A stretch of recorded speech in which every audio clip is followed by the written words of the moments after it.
بسم اللہ الرحمن الرحیم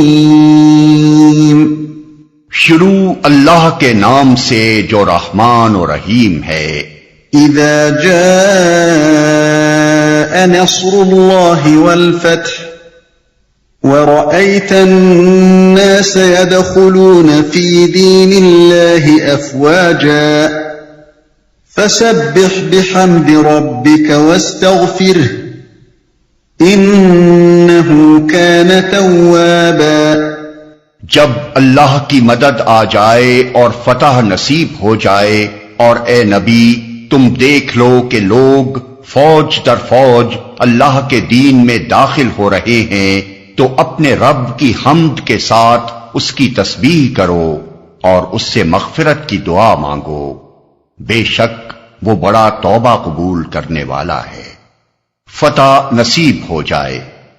فتح سے مراد کسی ایک معرکے میں فتح نہیں، بلکہ وہ فیصلہ کن فتح ہے جس کے بعد ملک میں کوئی طاقت اسلام سے ٹکر لینے کے قابل باقی نہ رہے، اور یہ امر واضح ہو جائے کہ اب عرب میں اسی دین کو غالب ہو کر رہنا ہے۔ بعض مفسرین نے اس سے مراد فتح مکہ لی ہے، لیکن فتح مکہ سن 8 ہجری میں ہوئی ہے اور اس سورہ کا نزول سن 10 ہجری کے آخر میں ہوا ہے، جیسا کہ حضرت عبداللہ بن عمر اور حضرت سرہ بنت نبہان کی ان روایات سے معلوم ہوتا ہے جو ہم نے دیباچے میں نقل کی ہیں۔ علاوہ بریں حضرت عبداللہ بن عباس کا یہ قول بھی اس تفسیر کے خلاف پڑتا ہے کہ یہ قرآن مجید کی سب سے آخری صورت ہے، کیونکہ اگر فتح سے مراد فتح مکہ ہو تو پوری سورہ توبہ اس کے بعد نازل ہوئی تھی، پھر یہ صورت آخری صورت کیسے ہو سکتی ہے؟ بلا شبہ فتح مکہ اس لحاظ سے فیصلہ کن تھی کہ اس نے مشرکین عرب کی ہمتیں پست کر دی تھیں،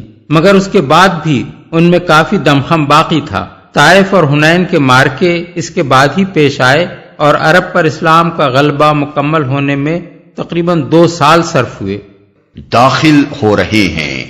یعنی وہ زمانہ رخصت ہو جائے جب ایک ایک 2 کر کے لوگ اسلام میں داخل ہوتے تھے، اور وہ وقت آ جائے جب پورے قبیلے اور بڑے بڑے علاقوں کے باشندے کسی جنگ اور کسی مزاحمت کے بغیر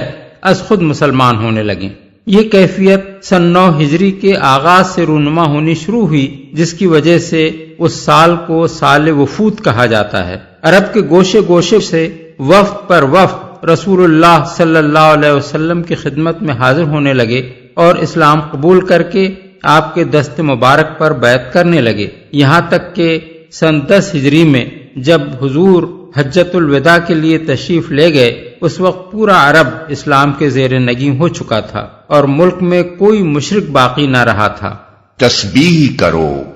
حمد سے مراد اللہ تعالیٰ کی تعریف و ثنا کرنا بھی ہے اور اس کا شکر ادا کرنا بھی، اور تسبیح سے مراد اللہ تعالیٰ کو ہر لحاظ سے پاک اور منزہ قرار دینا ہے۔ اس موقع پر یہ ارشاد کہ اپنے رب کی قدرت کا یہ کرشمہ جب تم دیکھ لو تو اس کی حمد کے ساتھ اس کی تسبیح کرو، اس میں حمد کا مطلب یہ ہے کہ اس عظیم کامیابی کے متعلق تمہارے دل میں کبھی اس خیال کا کوئی شائبہ تک نہ آئے کہ یہ تمہارے اپنے کمال کا نتیجہ ہے، بلکہ اس کو سراسر اللہ کا فضل و کرم سمجھو، اس پر اس کا شکر ادا کرو اور قلب و زبان سے اس امر کا اعتراف کرو کہ اس کامیابی کی ساری تعریف اللہ ہی کو پہنچتی ہے۔ اور تسبیح کا مطلب یہ ہے کہ اللہ کو اس سے پاک اور منزہ قرار دو کہ اس کے کلمے کا بلند ہونا تمہاری کسی سعی و کوشش کا محتاج یا اس پر منحصر تھا، اس کے برعکس تمہارا دل اس یقین سے لبریز رہے کہ تمہاری سعی و کوشش کی کامیابی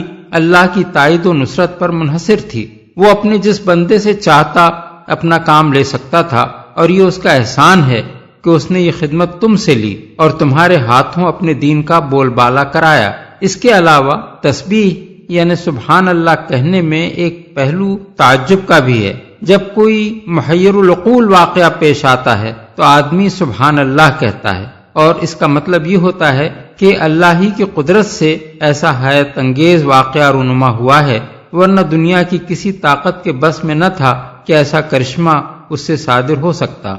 مغفرت کی دعا مانگو، یعنی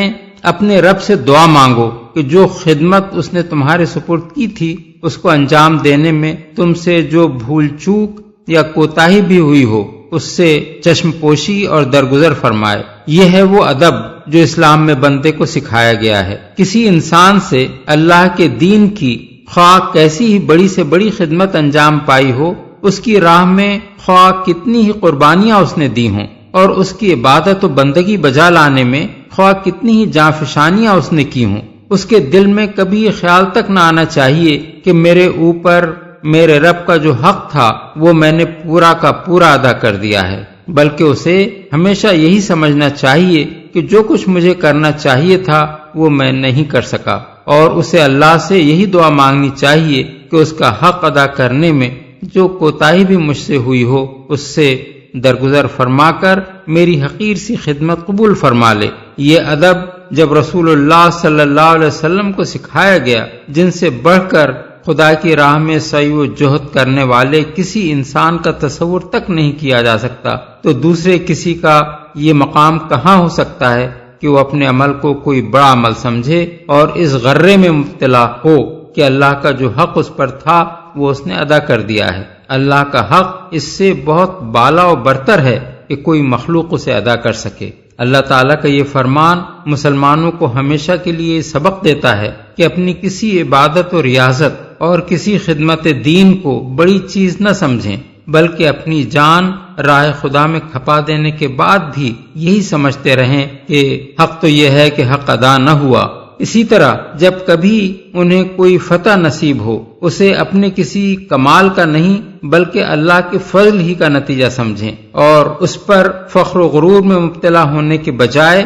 اپنے رب کے سامنے عاجزی کے ساتھ سر جھکا کر حمد و تسبیح اور توبہ و استغفار کریں۔